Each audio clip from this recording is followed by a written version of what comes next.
beginning at an altitude of 1,000 miles and extending an additional 25,000 miles, lay lethal bands of radiation called the Van Allen radiation belts.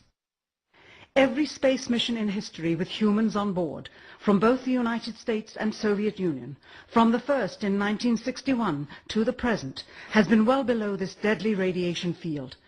Mercury, Gemini, Soyuz, Skylab, the Space Shuttle, all maintained altitudes well below 1,000 miles. All except Apollo. In 1998, the Space Shuttle flew to an altitude of 350 miles, one of its highest altitudes ever, hundreds of miles below the beginning of a field of radiation that was so severe that the astronauts inside of their shielded spacecraft and inside of their shielded spacesuits saw flashes of light with their eyes shut that they described as shooting stars, due to radiation penetrating first the shuttle's shielding, then their spacesuit shielding, then their skulls, and finally the retinas of their closed eyes. As a result, CNN issued the following report noting NASA's unpredicted surprise. The radiation belt surrounding Earth may be more dangerous for spacewalking astronauts than previously believed. Scientists say the phenomena known as the Van Allen belts can spawn killer electrons when the Earth's magnetic field changes. These electrons that are being studied could have an important effect not only on satellites, which has happened in the past, but could also affect the astronauts by creating large doses of radiation that could influence their health. The electrons can penetrate through various materials, including spacesuits, and can pass through, in fact, the walls of the space station, and can create high charges deep inside of these objects. When we look into the night sky, we see the moon, stars, and satellites, and even other worlds. What we don't see are two regions located just above our planet where powerful energized particles from space and our sun are trapped and formed into rings by Earth's magnetic field. NASA's Radiation Belt Storm Probes mission, set to launch in 2012, will give scientists powerful new tools and data to study this critical region of space. The radiation belts are two donut-shaped regions that encircle the Earth. They're home to very intense radiation, both electrons and protons, and when these particles get very energized, they can cause problems for satellites and astronauts. The Radiation Belt Storm Probes will help researchers unlock the mysteries of the radiation belts, which were discovered more than half a century ago. The year was 1958, the dawn of the space age. James Van Allen, one of the United States' top physicists, and his team from the University of Iowa sent two special instruments into orbit aboard Explorer 1, America's first satellite.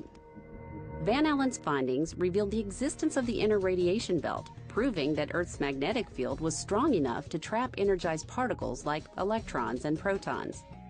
The particles in the belts are considered radiation because of their very high levels of energy.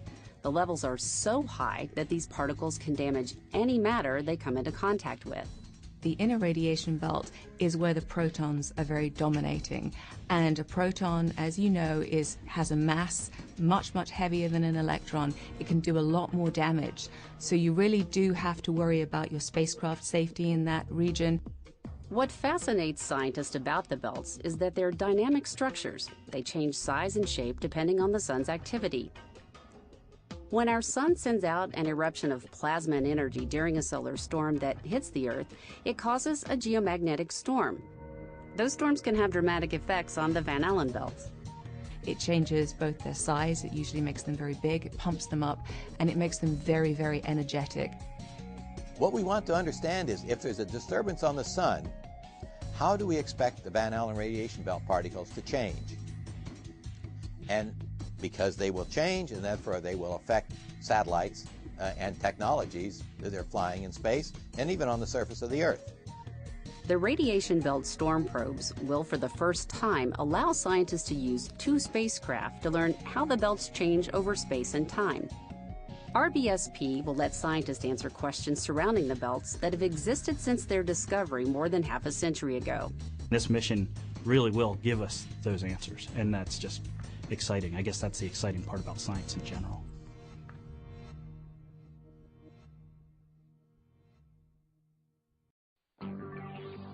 X-ray technology utilizes high-energy rays that can pass through certain body tissue and create imagery vital to diagnosis and treatment.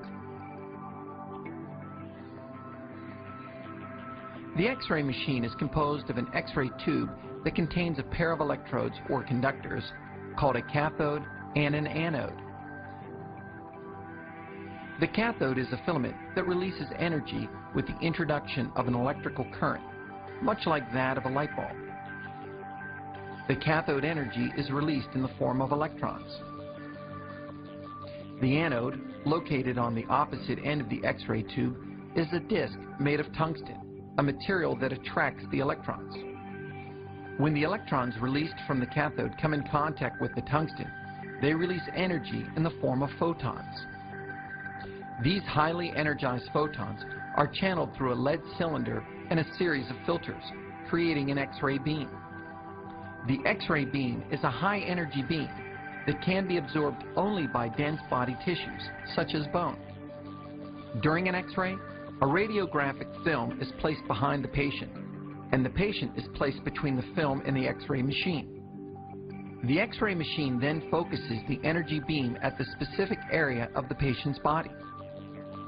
As the X-ray energy passes through the patient's body, the photons of the beam reach the film and cause a chemical reaction. The areas where X-ray energy passes through the body become black, while the areas where energy is absorbed by the bones appear white. This process produces a radiographic, which is commonly referred to as an X-ray.